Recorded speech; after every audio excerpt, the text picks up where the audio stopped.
Welcome to Simply Sarah. I am Sarah Stockham, your host, and so glad that you are joining us today. We have a very special guest. It's not her first time to be here, but after our last conversation, it just seemed like the right thing for us to have a part two to our conversation. So before I introduce her, I just want to say thank you to Glass Arts Collective for being such a faithful supporter of all the things that we are doing here at Simply Sarah. And for our audience around the globe, whether you are watching or listening in, and whether you have it set on a timer so that you always get it when we are coming out live, or you are choosing to put it into your calendar so that you make sure that you get every single great nugget that comes from these conversations that we have. We are so grateful for you and your participation in all of this. So we're going to bring in Lauri Smith, and she is the Soulful Speaking Coach, and I know her as Your Voice Matters, and I love the play on words of that as well. Lauri, it's so good to see you again. Thank you so much, Sarah. It's great to see you again, too.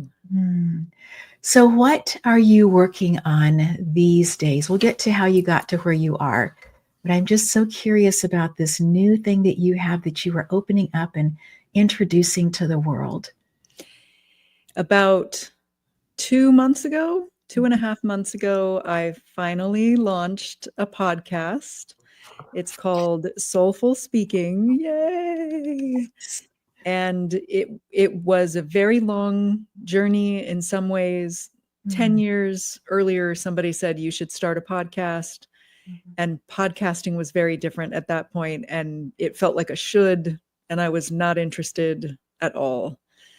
And about 10 months, probably about a year ago now, I started to get that more intuitive urge to do it. And I described myself as podcast curious for about 6 months. And then I started playing with the art and researching what else was out there. And I found a few that were aligned, that were not exactly the same. And the vast majority were what I would call the industrial speaking world, the kind of there's only one way to do it, and here are all the one size fits all templates. So it felt like it was needed. And that was probably the point where I tipped over from curious into now I'm going to do it. I just haven't officially shared that with the world yet. And how delightful that you had that tipping point. And I also love, Lauri, that you took the time to be curious. And at the time that somebody said that it would be good for you to do this, and you heard it as a should, that you allowed that energy to kind of sit there, keeping the information and not marching to someone else's time frame for your life on what you should be doing. Yeah. And I think that there is such a beauty in opening up when the time is right. And the time is right. Yeah. So what can we expect as we listen into the Soulful Speaking podcast? You can expect what I think is a very different take on speaking. Instead of speaking as a nerve-wracking obligation, it's a soul-stirring, transformative experience that I believe is part of our spiritual journey on this planet, connected to personal growth, just like health, just like relationships, just like health and fitness.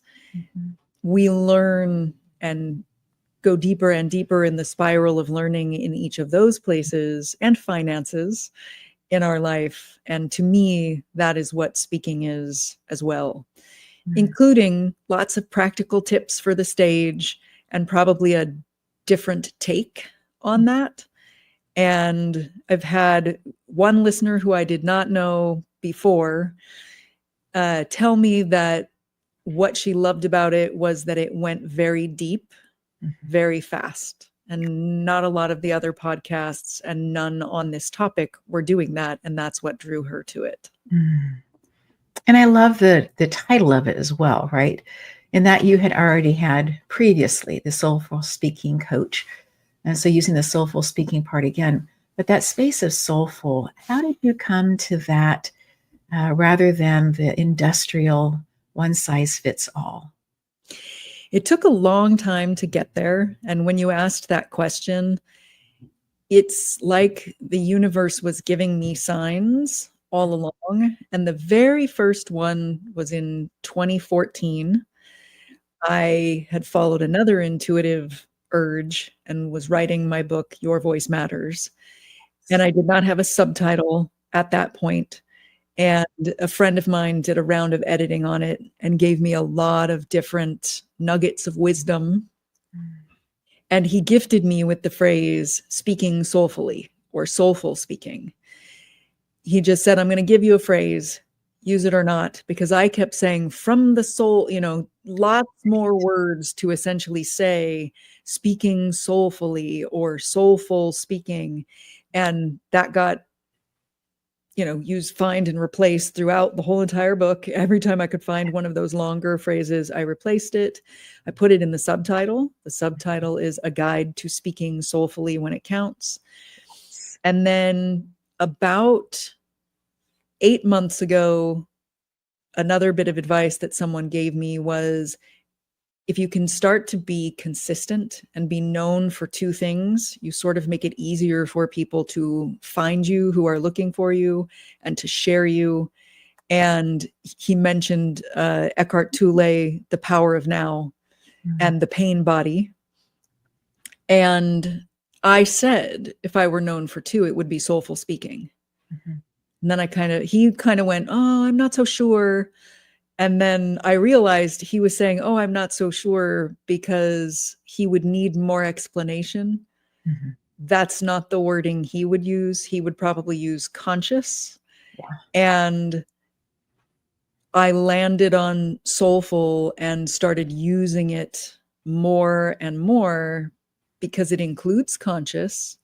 And I also believe that it includes the body as an instrument in a very different way. And that if I imagine that image of humans evolving where they're hunched over and they get taller and taller, I feel like we're doing that with our voices. And most of humanity is most of the Western world is kind of one level back where our voices are kind of hunched over, but no one realizes it. And bringing together the intention and the consciousness with the body that we're here inhabiting in this soulful way is part of my purpose.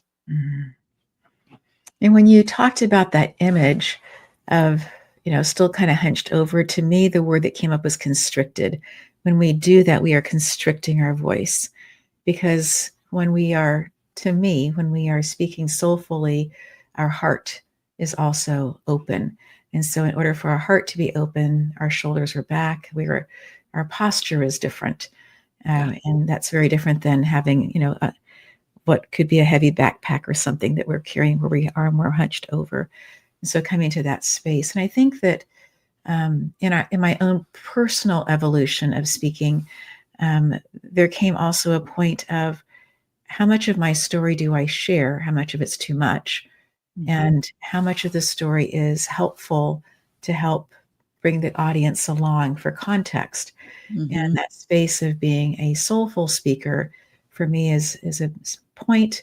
I may use the word maturity. There are other words that could easily be used there, but a point of saying these are the things that are easy for me to share or are important, maybe not easy, but important to share as I share whatever the message happens to be, and feeling, I don't know if the word is content, it is that we fit inside of this suit that we call our body, that those are aligned in some way. I think that's a really important piece to that also. Yeah, I love the image of the backpack when you said that. When we're hunched over, I think what we're carrying in that backpack is our whole entire life. And carrying it without integrating it, it's in the backpack. It's causing us to close off our heart, to close off our throat. And when what's in that backpack gets integrated and we're able to be upright with our heart open and the message coming through the throat, Yes. there is the soulful story that we tell is one that is alive in some way. We are moved to share it for ourselves and for the people listening to process life. Yes. And that aliveness is really key. Mm. If we're being overtaken by the backpack Mm-hmm. and it's too much, it's not really going to feel as alive. It probably means we need to share it somewhere else in order to move our way through. For some of us, we have to move through the tears and move through that backpack of emotions overtaking us like a tsunami in Mm. order to land on now it's vibrant and alive, and all of that emotion is moving through on the energy of my voice and the resonance of my Yes. voice. Yes. And as you speak about the tsunami, the importance of stories, I am reading a book right now, Winter Peace by Ryan Christensen. And in it, he talks about how there was that huge tsunami that happened over a decade ago. And that one of the stories of one of the villages was that when the sea begins to boil, she's angry at us and we must get away. Now, scientifically, we know that the boiling of the sea happens. It's part of the process of the tsunami. Not one person in that village died or was injured because every single one of them, when they saw that, knew the story and said, we have to get to safety. We've got to go upland. We need to get higher so that we are not in the anger of the sea. And so even though for us, we may say, wait, that story isn't really scientifically based necessarily. You're talking about a sea that's angry, or just depends on how you want to couch that. And yet the power of that story being shared and people knowing it and sharing it with the next generation as this is truth for who we are in our community saved every single person's life. So that space of finding the stories, and even if they aren't the stories being told the way that others around us would prefer that they are shared, if that is how you best understand or best are able to carry the emotion and integrate them, use those stories, use those words, use those images that help in that process for healing. And there's a possibility the healing isn't just for you, it's for others as well. Yeah.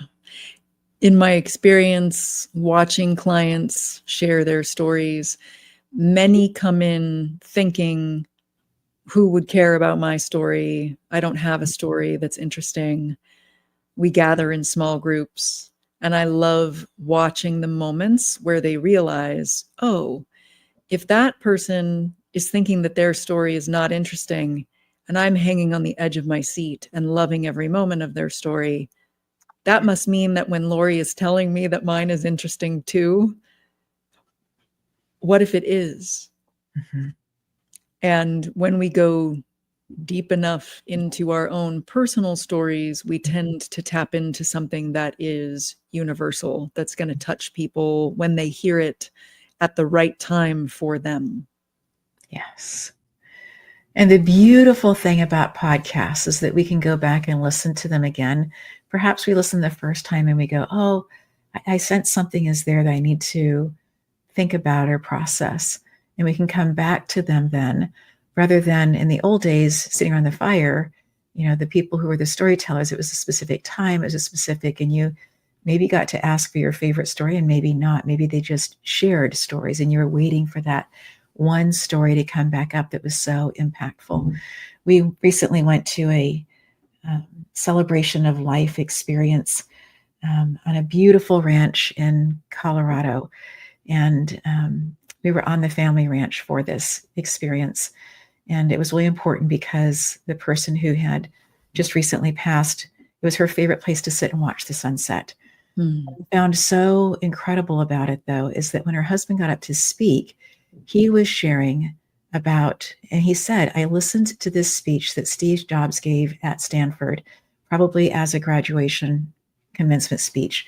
And he had gone back and listened to it over and over and over again, and how it had impacted their whole family life as they had been dealing with this sickness that had been about a 2-year sickness. And I just thought, again, the power of technology today to be able to capture these moments, these experiences that tug at our hearts, the stories that someone that we may never have met shares, and yet we come back to that and say, there's something in that that is helping drive forward my next steps. And I'm curious to know how they're going to open up. I don't see all of it yet, but I know that there is deep wisdom and truth in this that is universal, and how important those stories are. And you're absolutely right.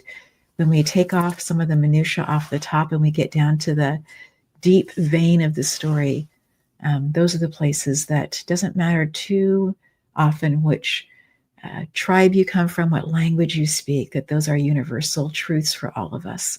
Yeah. Yeah. I love bringing in that we used to do this sitting by the fire.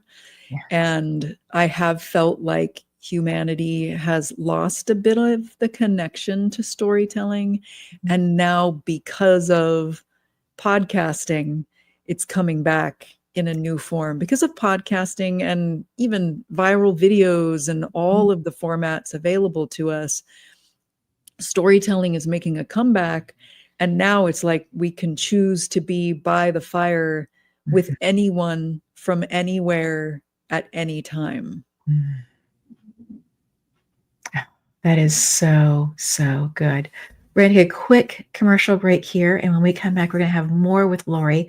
I'm loving how Lauri is sharing this idea of every one of us having a story that's an important story, and how beautiful technology is bringing us into this space of podcasting and television that's so much more accessible to so many more people. So I just want to give a shout out to Julie Ann McCurris and Arion TV, the network that we are on, and then also for E360 TV for all the work that they are doing, upgrading everything so that our stories are at the highest level. Glass Arts Collective is doing something so fun and amazing. Believing that all of us are creative, they are opening up their Instagram page for people who are creating things to be able to post those things there.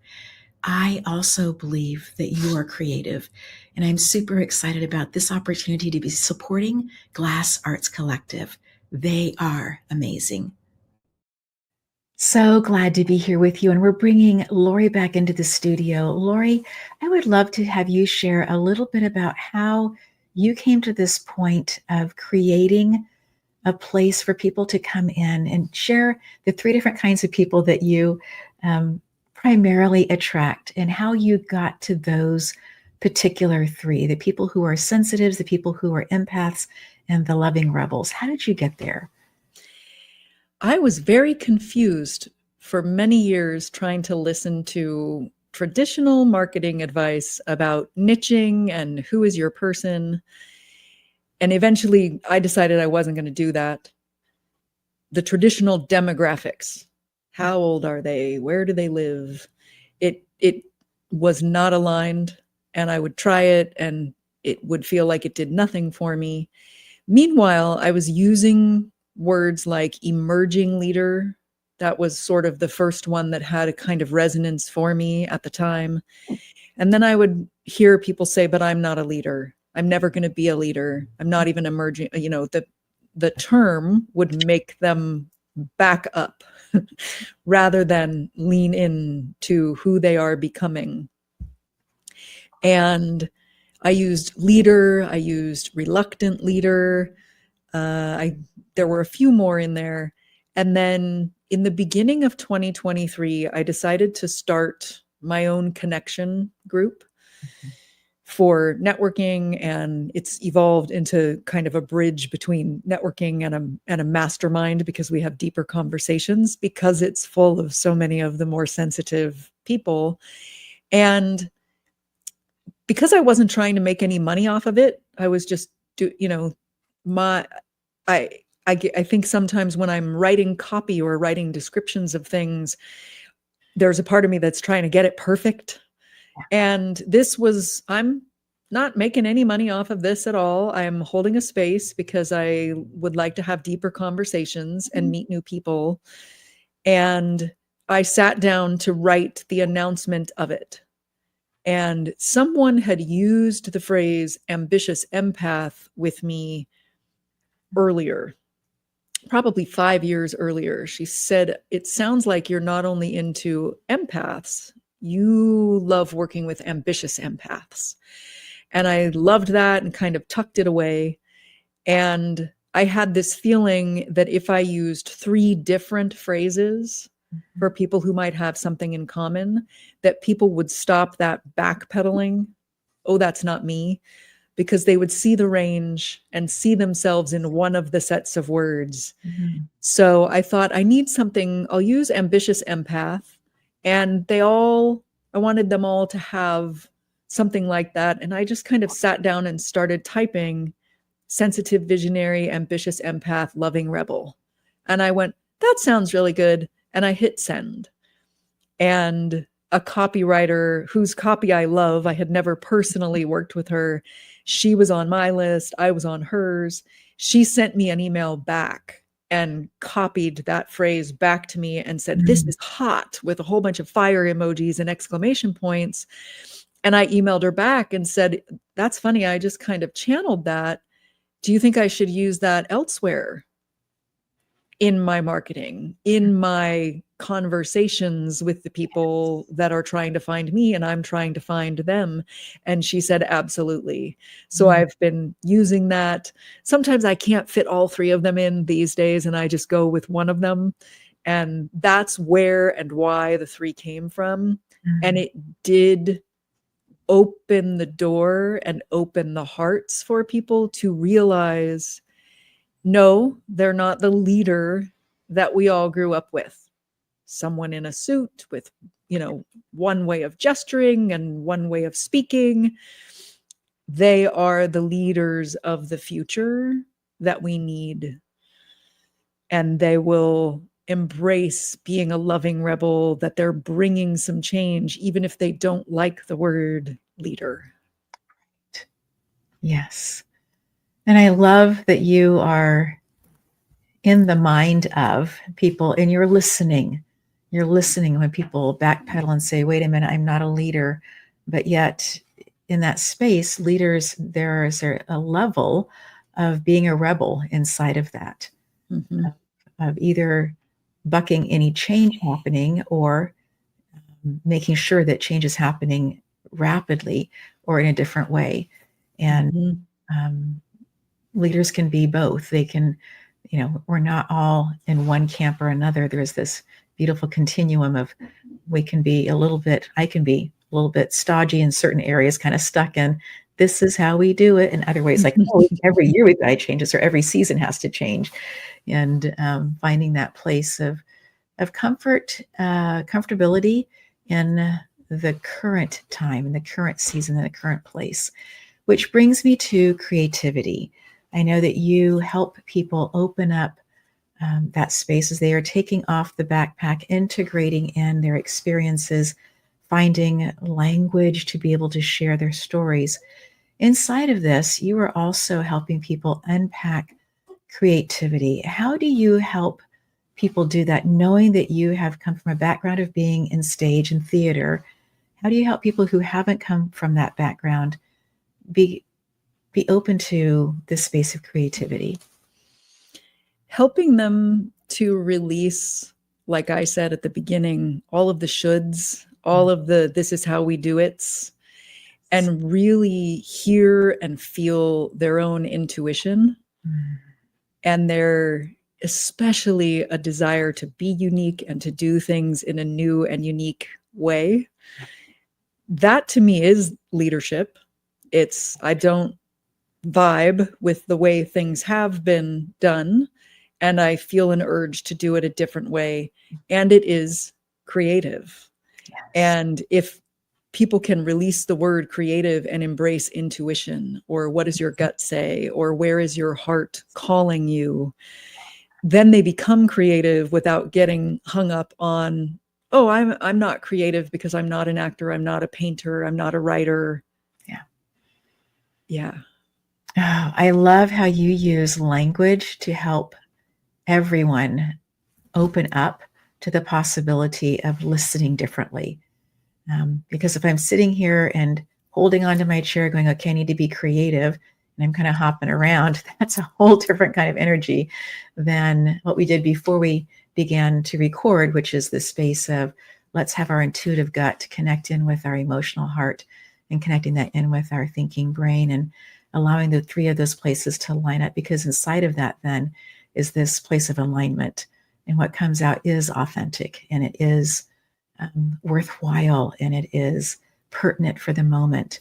And so I love how you use different verbiage that helps people go, oh yeah, I get intuitive hits. I can go with that Yeah. and open up those spaces. Yeah.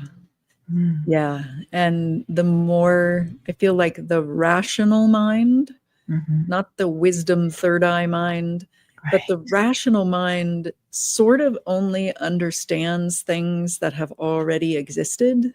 Mm. It's not where imagination lives, it's not where dreams live.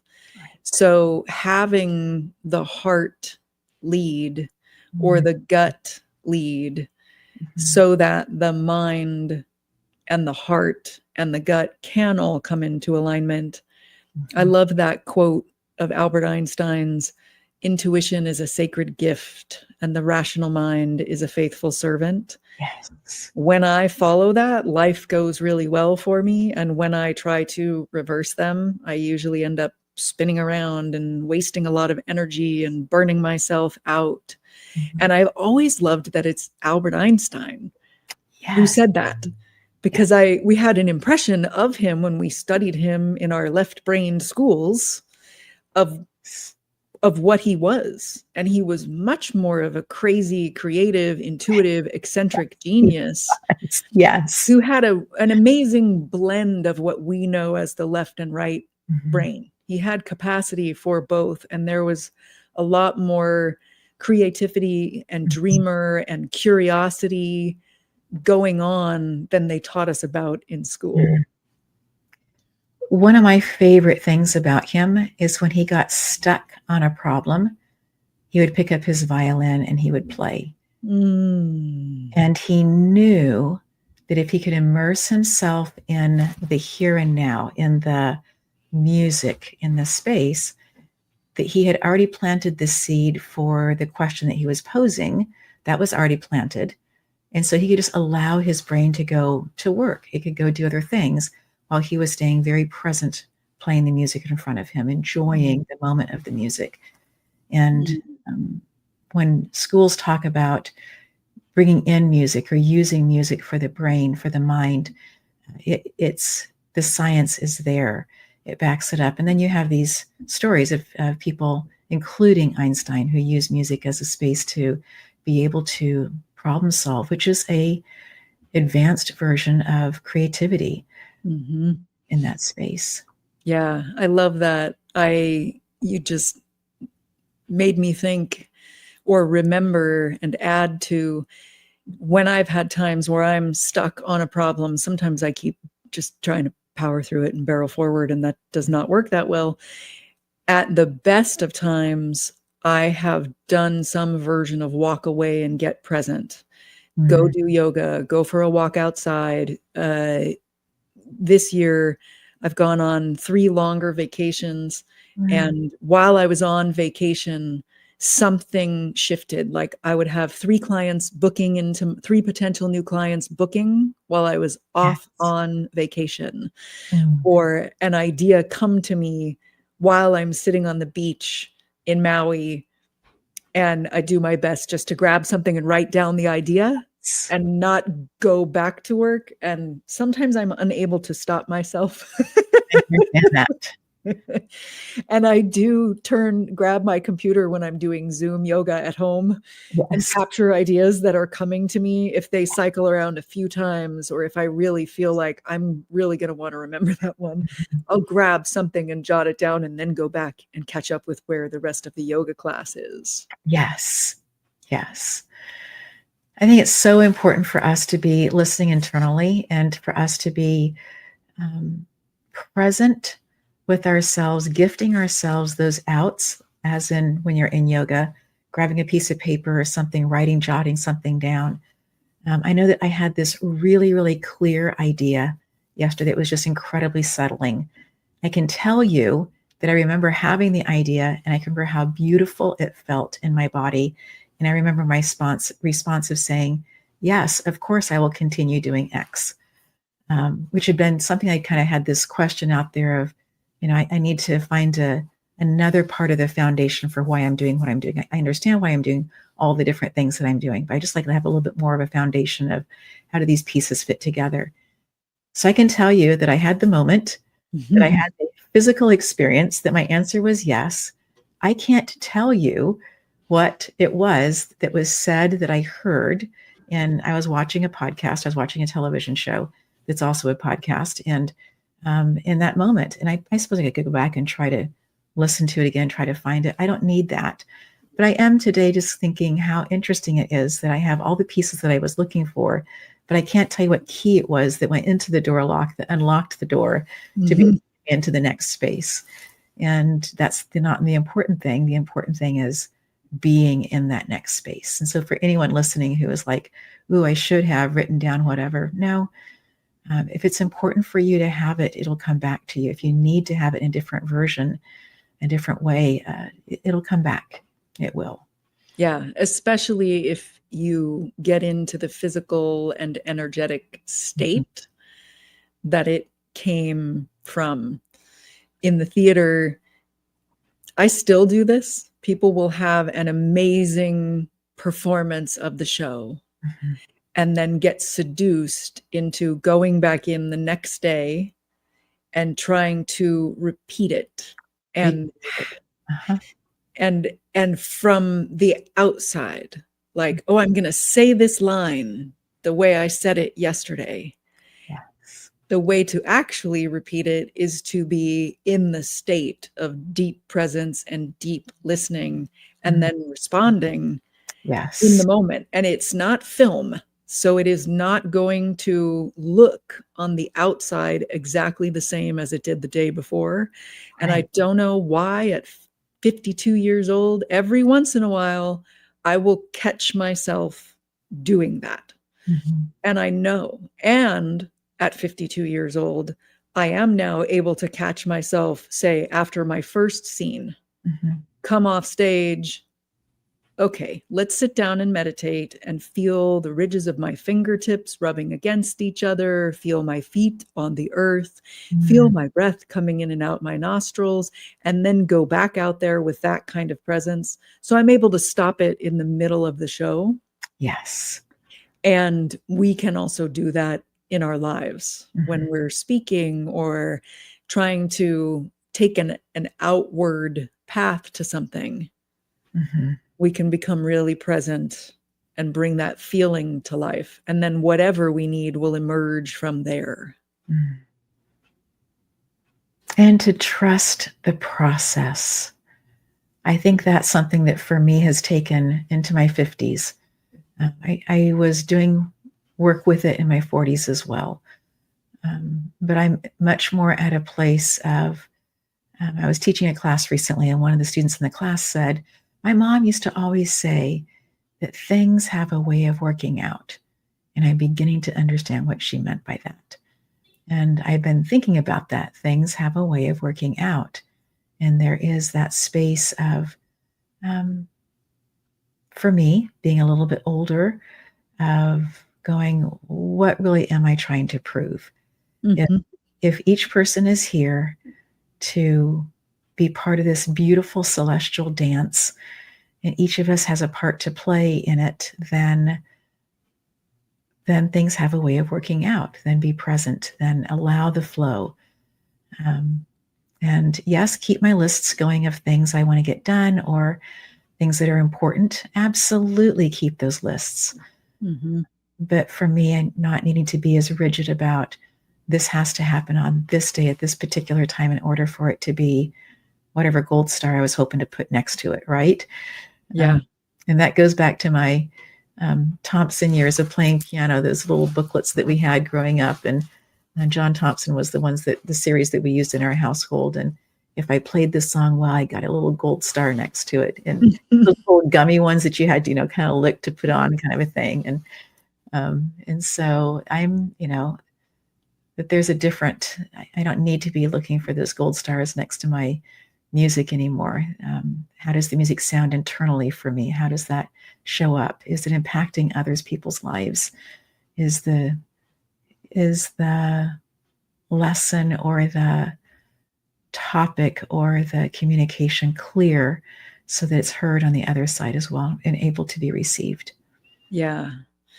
Yeah. That trusting that things have a way of working out is a theme that comes back around again and again in my life in a deeper way. There was a round of getting it in my late 20s, early 30s, as long as we were talking about when I was on stage. Yes. And then in my mid 30s, there was a round of what if this were true in life too? I would do it for a bit and it would feel amazing. And then I'll tell everyone else, very similar to the stories where some people are thinking, oh, she means everyone but me. I was telling the whole world, follow your alignment, follow the energy, trust your gut. There's a synchronicity. Things have a way of working out. And then I would get tested and get all pulled to watching out for dangers or looking for the gold star. And then in my 40s, that spiral of learning, I went deeper, got it again, and now I'm going through it one more time. Yes. And stumbled onto another kind of coaching, continuing education program that really shined a light on, at this point in my life, the parts of me inside that I thought were derailing me are not the same as they were. That's part of what's going on and why it's coming back around again. It's like there's a different saboteur or inner critic or inner protector that is having its last stand. And part of why, oh, here I am again, trying to control every detail. And it's a different part of me that is trying to take control. And once you have some clarity on that, it makes it a lot easier to notice, oh, I do have a little bit of a people pleaser, only in certain parts of my life. Yeah. And if I let that people pleaser go, then I can feel my gut again. And it's easier and it's quieter in my head when I say, thank you, people pleaser. I have heard you. Yes. I'm taking control now. Yes. Or thank you, hypervigilant, who's always looking for things that could go wrong. I've heard you. We are not going to plan everything based on the 90 things you just pointed out could possibly go wrong. Yeah. I'm aware of them now. Thank you so much. My soul is now in charge, and we're going to plan to what we want. And we'll be able to effortlessly deal with any one of those things that you pointed out or something else if we're more energized and connected to our heart and soul. Yes. I am just taking in the goodness of these words. This is just so good. The heart and the soul, the center space right here, if we learn to breathe from that space or envision as we are breathing, that we are breathing in and out of there, it can truly help us transform a moment. And so when we choose to breathe deeper, allow our gut to go out, which there's not a billboard out there that says, hey, this is what you're supposed to do. But we know this if we watch a baby sleeping, right? How they're just able to allow their abdomen to rise and fall without any constriction. And so when we are able to come into that place of really breathing deeply and allowing the lower abs to push out, to allow the lower parts of the lungs to get a lot of oxygen in. And then we're able to breathe wider as well and let all of that go. But seeing that we're breathing from our heart area really is a place of opening up that space. But it's also a place of a different level of freedom. Even if we are in an airplane sitting between people that are flowing over into our area, we can still experience that freedom of knowing that we're okay. And what a good thing it is to be grounded like that. Yeah. Yeah. The breath is life. Breath is everything. There's the Mary Oliver quote, "Are you breathing just a little?" I'm calling it a life. And as you mentioned that, I know there's science now that we have two brains. We have the one that we all know about, Yeah.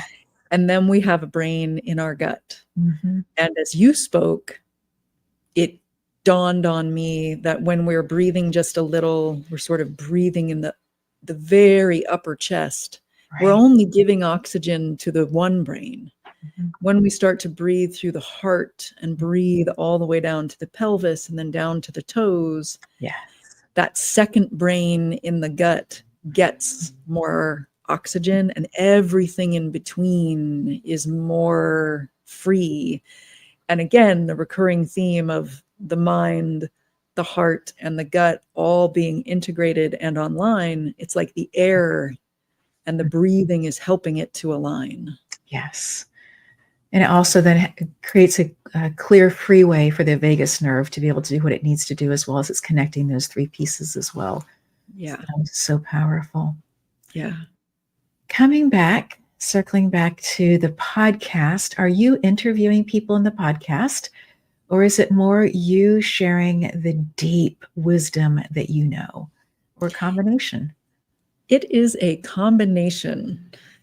My gut said for season 1 that when I bring someone on as a guest, it is more focused on their personal story to inspire others about what is possible to be sitting around the fire, so to speak. And I do some episodes when the world kind of shines a light on, hey, this is coming up a lot, so I'm going to record a podcast episode that is teaching something. Brilliant. In that different way. I have recorded a few that are bringing guests on and coaching them, or doing a coaching interview combination. Excellent. And in season 2, I believe I'm going to start to interview some guest experts. They'll probably share their story as well, and we'll start to go into what's the medicine that you're here to share that aligns with soulful speaking, either other speaking experts or experts who do something speaking related in a more soulful, less mainstream way. Yeah. So powerful. My heart's just going, yes, yes, yes. Go, Lauri, go. You're doing it. You're doing the work. And people are listening, and it's going to change how they are showing up in school, in class, in lectures, in work, on stage. And people, as they share their stories, others press in a little bit differently to listen, because stories really do capture. They are the thing. Our brains remember in pictures, and so often those pictures have stories connected to them. And so when we're able to memorize things easily because we're singing a song or whatever, and we are, watching it, doing it as well, visually, it makes such a difference in how our brain takes in the information, how it stores the information, and then makes it different, a different pathway for us to be able to access it more easily. Yeah. So the ways that you are doing it, all of those ways are impacting in such a positive way. Yeah. I absolutely love it. I was called, once I did it, from my gut. How I'm doing it is coming more from my heart and my gut. And I have had some moments where people reach out to me and say, I got one this morning. They were weeping about halfway through the last episode. Yes. And it's so nice to get those on occasion. And I knew as I was doing it, after I recorded 1 or 2 episodes, I'm living more often in the vibration of the thing that I'm here to offer to humanity. And it's shocking because it's hard for us to believe that it could be that easy or full of that much ease. In the beginning of 2024, I had learned some things about marketing that were very soulful, and I was putting a lot of effort into releasing a lot of different content that I thought was united because I was the one putting it out. Right. And really, it was a lot harder. It was a lot more effort. It was not aligned with me. And once I started doing the podcast, it was like the clouds in my own head parted. Yes. And I went, well, I don't want to just release, this is this week's episode with no value. And I realized I can create something, an email or a post that goes out that is a valuable nugget all on its own. And if you don't have the time to listen to the podcast episode this week, you've read the nugget or you've watched the snippet of the video. And if it calls to you and you want to go deeper, there is a link for you to do that. Yes. So everything is way more aligned energetically, and I'm spending a lot more of my time in the vibration of what I'm here to do. And when I get messages like I was weeping halfway through the episode, that's kind of the icing on the cake. It feels like it's a synchronicity from the universe to say, if you have a down week, keep going. Remember. Yes. Remember, I did not know this. I have had when you start podcasting, you run across a whole lot of people who are more in the podcasting world. And one of them said, most people who start a podcast get to the first episode, they release it, and then they stop. They got it done. They got it done. They got to the one, as opposed to when you're connected to your why. I don't know those people. Maybe they were doing it because someone told them they should. And if I had done it 10 years ago, I would have released one episode and then stopped. Yes, I so understood. This is because I get it. Yeah. Yes. Yeah. Timing is everything. And like you, I'm trying to decide what year it was. It was probably about 2000, between 14 and 16, that somebody came to me and said, you should be doing a podcast. And my thought was, that's technology. That's in a world that I was a piano performance major because pianos just don't change. There's just not a lot of new technology there. And, the music had been written and it fit under my hands, and it was lovely in that space of moving into technology. And I will say that when I started college, there was a point that I wondered if I would go in more into technology. And I've been very, very grateful for the different things that technology has provided for me. And in the education world, how important it is in the storytelling world to be able to capture the stories and have people in later generations to be able to hear how powerful that is. But when she shared that with me, I just thought, not for me. And then I had this beautiful group. We'd open up our home once a month for Reiki shares. And there was a group out of that began doing their own podcast. And I thought, someone else is doing it. I've opened the way for people to meet each other, and they've created their own podcast. That was what I was supposed to do. And other things happened. And when the opportunity came and somebody said to me, when Julianne said to me, Makira said, I really want you to come on. I'm opening up a new network and I want you to come join. I said directly to her, I'm not really sure what I'm doing, but I know I'm supposed to say yes. Is that Spirit opening the door, saying, this is the opportunity for you to take a step into a world that you don't know, a space that it will teach you a lot. But this is the journey that's going to help open up for you the alignment that you've been wanting, a space to be able to share. And so when I created the course then, From Stressed to Best, and began talking about it on the show, I just began to see that all these different pieces were dovetailing together in just such beautiful ways. And like you were sharing, having somebody call and sharing, or having them share with you that they were sobbing half the way through, That for me is like the angels just standing up and clapping and saying, Lauri, you're doing it. Keep going. And I just celebrate that you now have the podcast and that you are already looking into season 2 and how absolutely exciting that is. Thank you so much. You just gave me chills. Is there something that you would like to reiterate for our audience just to hold on to? As we're having this conversation, a quote popped into my head yesterday, and it's coming back around. There is no template for your life. Randomly popped in my head during a speaker's studio story showcase.